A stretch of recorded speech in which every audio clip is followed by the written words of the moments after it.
Thank you, everyone, for joining us this evening. Welcome, Susan. Thank you. Okay, let's start with how you came up with Anomaly season. What is the origin story? Okay. Origin story. About 10 years ago, I was at a point in my life where I realized I wanted to be more in touch with my cultural heritage, which is Korean. And I had no idea how to make Korean food. So I started learning. I decided I'm going to learn how to make kimchi because that's pretty important in Korean cuisine. And then Anomaly season, like it's been a course for all this time, 10 years later. So it's like been in progress. So the root was me wanting to get more in touch with my heritage. Got it. Yeah. So you didn't grow up eating too much Korean food or kimchi then? I did grow up eating Korean food, but not every day. It was kind of more like on special occasions, or if I did have it, it's stuff that what people are learning now, like what the typical things like bulgogi or kimchi. But I'm still learning a lot about other Korean dishes. But yeah, I mostly ate American food growing up. Yeah, so in your journey discovering and cooking Korean food, what drew you specifically to kimchi? Well, it's kind of the other way around. Like I felt kimchi was the first thing I should learn before learning other cuisines because so much of the cuisine has a lot of kimchi base in it. At least that's what I thought when I first started learning. Now I'm learning that that's not necessarily true, but so it's the other way around. Kimchi was the first thing. And then where did you learn? I am self-taught, but I learned through videos, online, cookbooks. So I learned from all those great teachers out there who shared their recipes. And over time, I just started honing my own recipes. Mm-hmm. Yeah. How was that process? Did it like take a while? Did Yes. you? Yes. I would still say I'm still learning now. But yeah, it took a lot of time and practice and patience. And it's an ongoing learning process. So, And when did you say you first started? 10 years ago. 10 years ago. Yep. Cool. So you've come a Yeah. long It's been 10 way. years. Yeah. And And did you know at the start of the, 10 years that you would have your own brand, that you would be like making kimchi? Like what was that yeah. inflection No, point? definitely not. 10 years ago, it was just my own little personal curiosity, my own want for a connection. But as time went on and I started getting more comfortable with my recipes, I started sharing it with friends. I would say about maybe 3 or 4 years later, I took some kimchi to a friend's barbecue and I decided, oh, I'm going to just share some kimchi. And it happened to be summertime. I made some nectarine kimchi and I watched everyone enjoying it. And a lot of people were like, oh, we never had fruit kimchi before. This is Yeah. really good. And I was like, oh, really? Great. I'm glad you're enjoying it. So that was cool. And then later on, I thought about it like, wait a minute. I guess not many people make fruit kimchi. Maybe I'm onto something here. Maybe I should check it out. So, after a while, the thought got in my head, but I didn't start getting You couldn't serious shake about it. it. Yeah, until about a couple of years Yeah. later.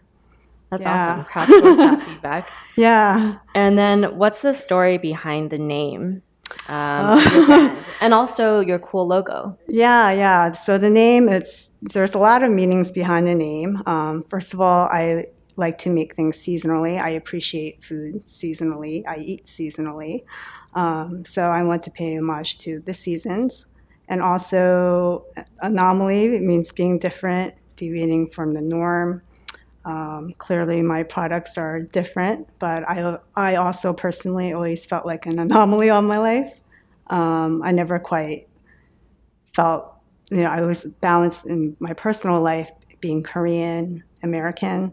So I never quite felt accepted in either or, and I always felt like I had to be in the middle and just different. So it's just a personal journey that I'm still on now where just like learning more about myself. And the more I learn, the more I love and accept myself. Very cool. Yeah. And then the logo, what's that shape? Yeah, the logo is an homage to the ongi. It's a Korean earthenware crock that used to be used in the days before refrigeration, and it's still used these days too. But To make kimchi? to make kimchi and all the other fermented goods like soy Mm-hmm. sauce, chili paste, things like that. So I wanted to pay respect to the vessel where things ferment. Yeah, let's talk about that. So, how do you make kimchi traditionally?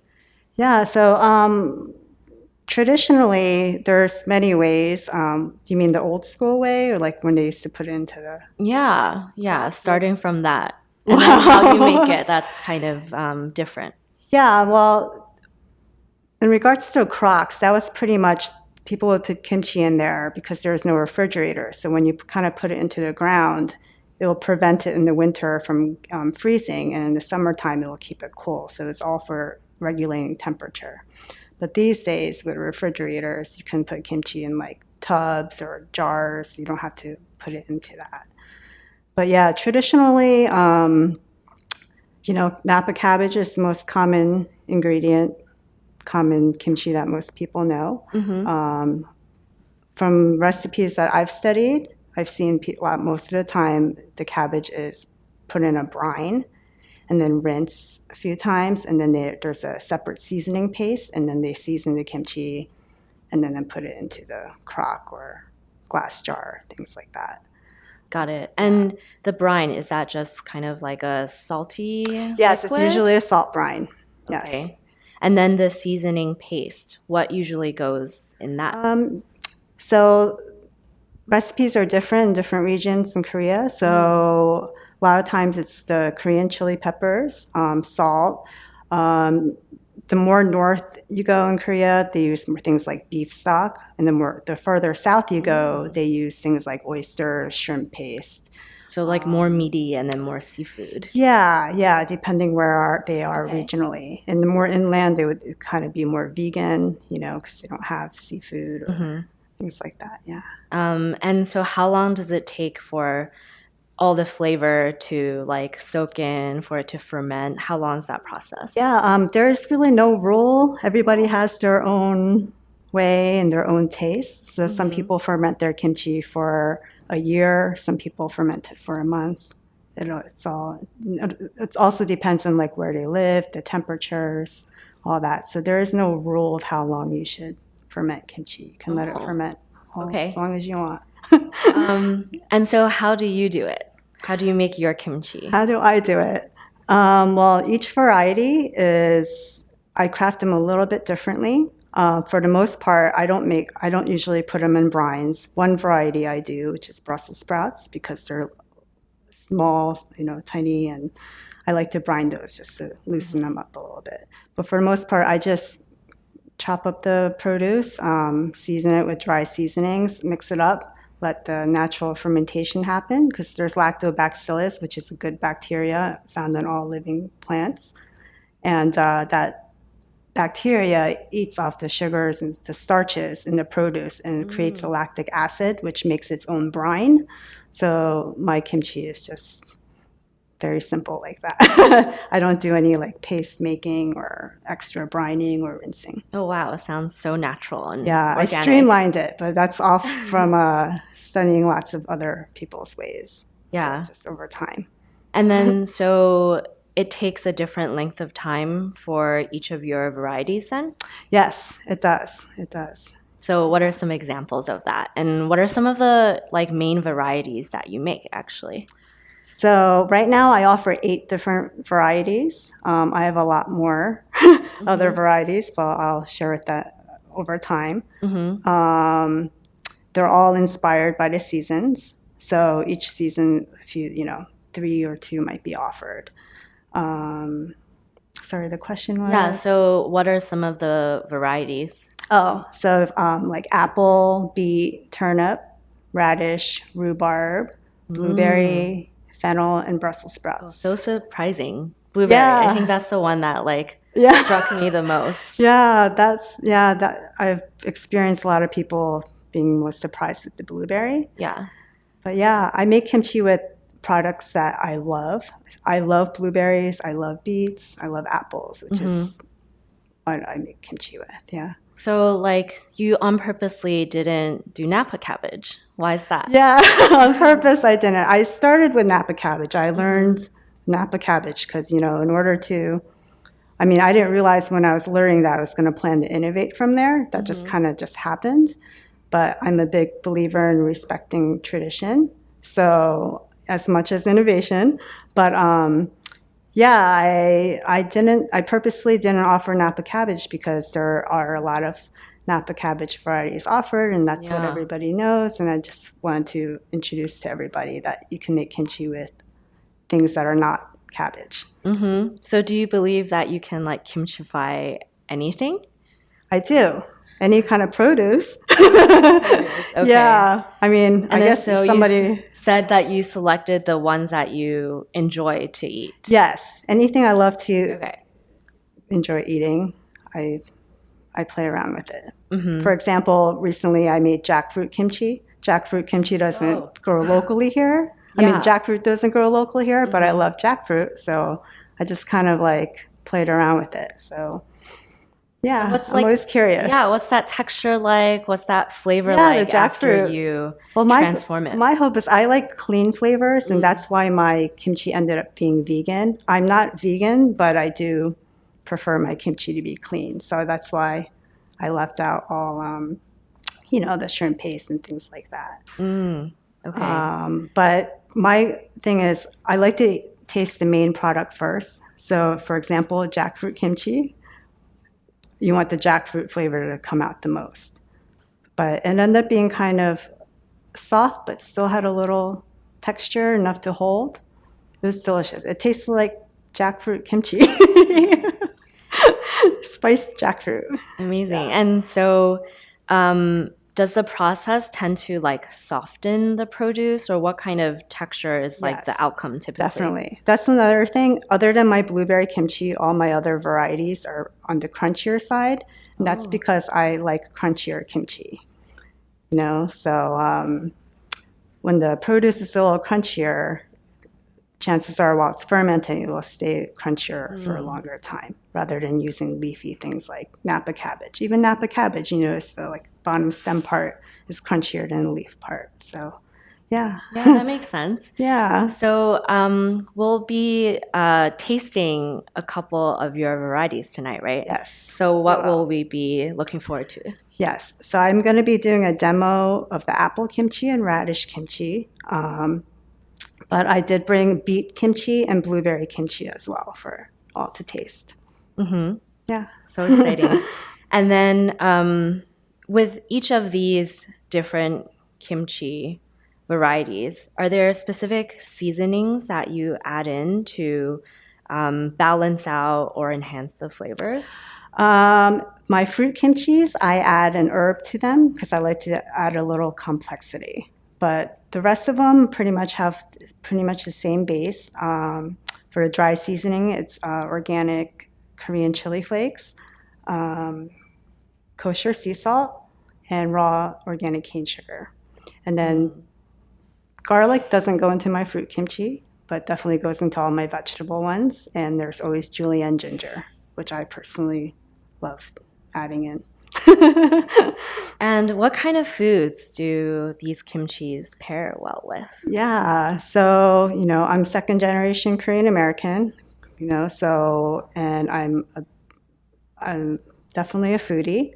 I think that the kimchi goes with a variety of cuisines, and I know this because I always experiment and test it at home, and even at home I eat different cuisines every day, and it's very exciting when I see something pairing well with like falafel or like banh mi or pastrami sandwich, like all different kinds of things, Yeah, that's really unexpected. Yeah. 'Cause I've never thought of kimchi beyond Korean food. I guess that connection was just so strong. Yeah, same here, and then as time went on, and even, for example, apple kimchi, like the idea of it came about, one day I had extra apples at home, and I thought I was going to make pie with it. But then I was like, wait a second, I'm going to try making kimchi with this. Why not?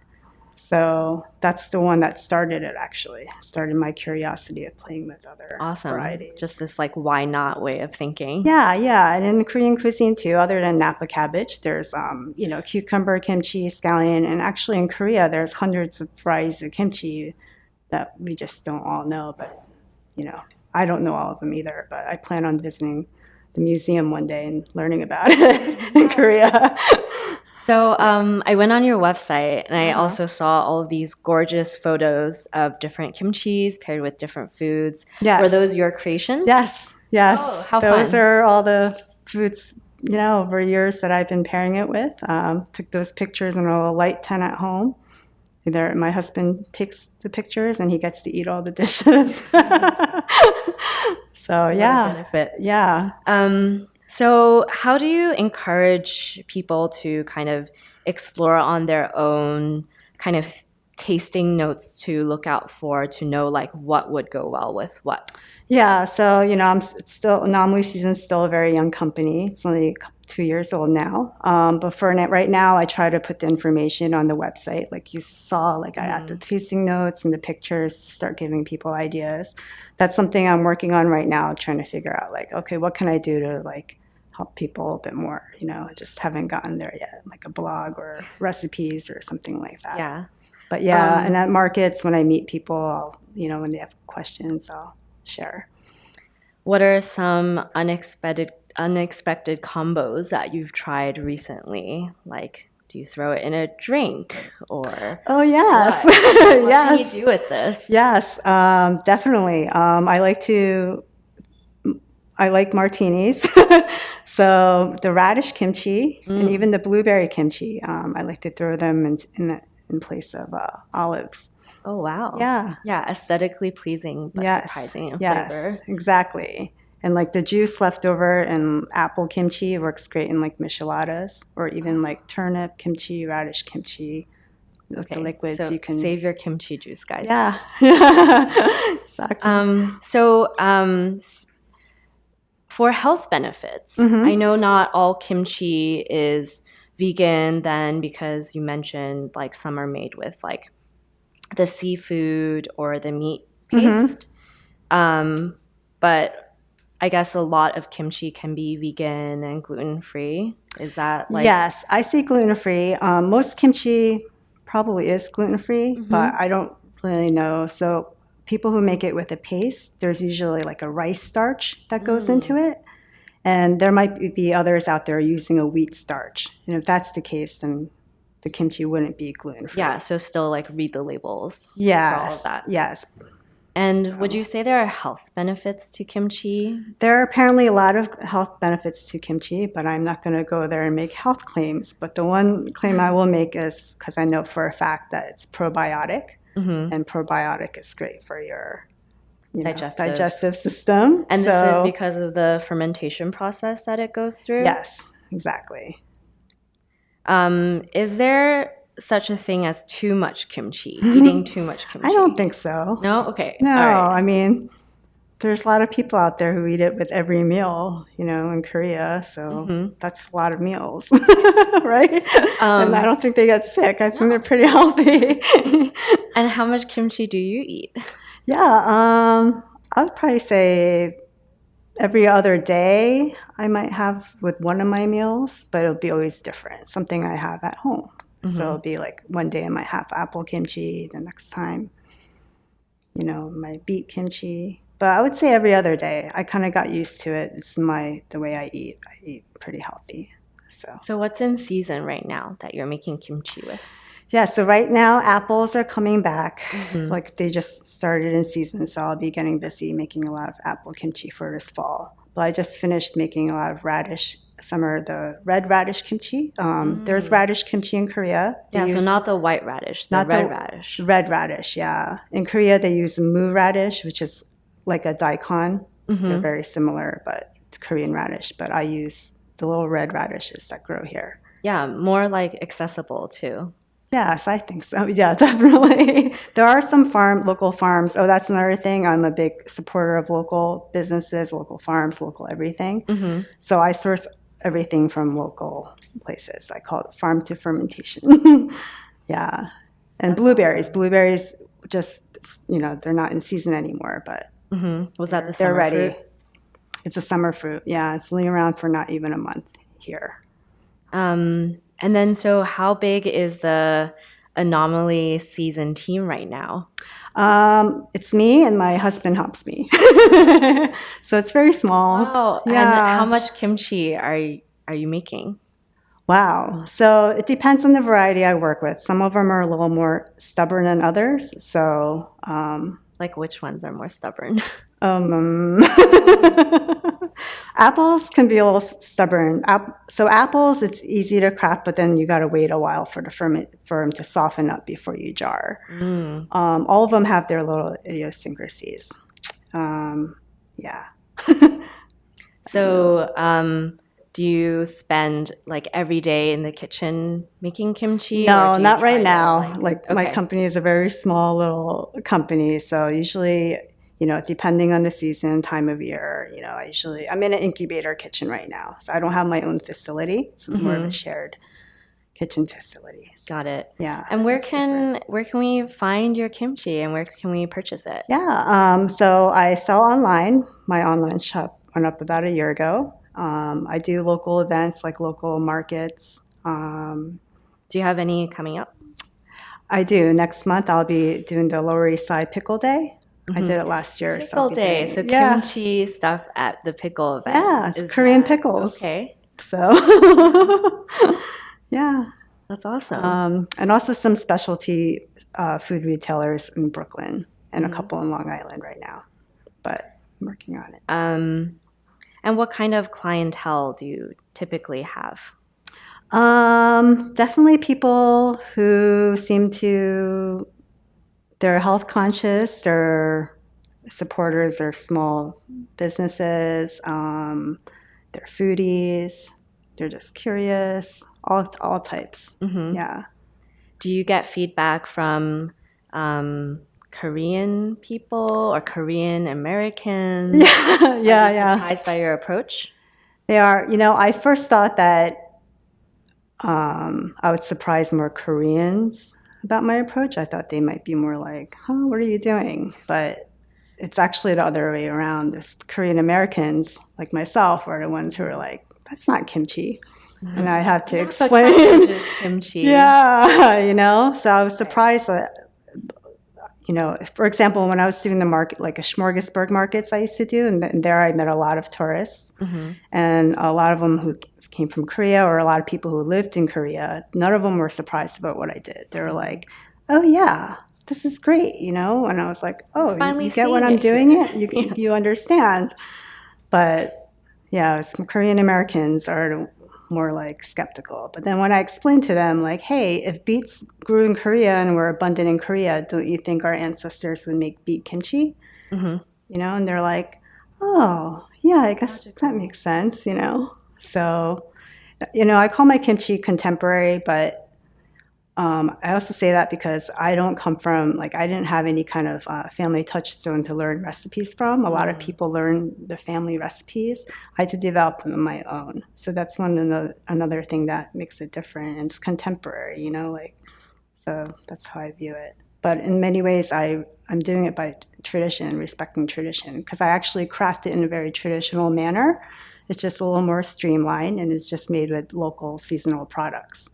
Yeah, and made for a contemporary audience. For a contemporary audience, yeah. And so what are some of the other questions you tend to get from people who come up to you during these events? A lot of them are the questions you're asking right now, actually. Yeah. Yeah, but it's pretty, exciting. It's a great motivator for me to see people, for the most part, many have embraced Anomaly season, so it's pretty cool, so they're very curious. I love hearing it when people walk away, especially with a jar, but even just walking away, having tasted something different and learning oh, wow, kimchi doesn't have to be made with cabbage. So, I'm happy with educating people. Process. Yeah. And what do you typically say to newcomers, those who've never tried kimchi ever? Yeah, so I first asked them if they like pickles. because that's or sauerkraut. Actually, point. sauerkraut is actually even closer to kimchi. I think to Napa cabbage kimchi. It's actually very similar. The process and everything is made the same way. Only one's a little spicier. But first, I ask them that. And if they say yes, then I'll carry on and explain, like, oh, it's a Korean style fermented product, it's a vegetable, and then usually they try. And for first timers, I usually give them a variety that tastes more similar to the traditional varieties. So let's say I had radish that day or turnip. I think when people try it, so when they go to a Korean restaurant, I want them to realize, even though they never had Korean food before, but they tried my kimchi first, I want them to understand. I don't want them to be too surprised. So eating my radish kimchi and then going to a Korean restaurant, they'll be like, oh, okay, I get it. I don't want to give them blueberry kimchi first and then they're going to go to a Korean restaurant and be like, wait, where's my blueberry kimchi? Yeah. So yeah. And what do you say in terms of like how to store it or like the shelf life of the kimchi? I tell them, I advise them to put it in the refrigerator because it is a live product. It's fermenting always. So always fermenting. It's always fermenting. Okay. It never stops fermenting. Yeah. So if you keep it in cooler temperature, like in the refrigerator, it keeps the fermentation at bay. It's still fermenting, but it's just slower. But if you leave it out, especially in warm weather, it's going to like start bubbling over because the fermentation is going to be more active. So yeah, you should definitely keep it in the refrigerator. Unless you have an ongi, you can put it in the ground, it's fine. And how long does it take before it kind of goes bad, or does it not go bad? So fermentation, like fermented, is kind of a really nice word of saying that it's rotting, so to speak, right? So it technically never goes bad. The longer it goes, gets more sour, and some people prefer it that way. It's all a matter of taste as well.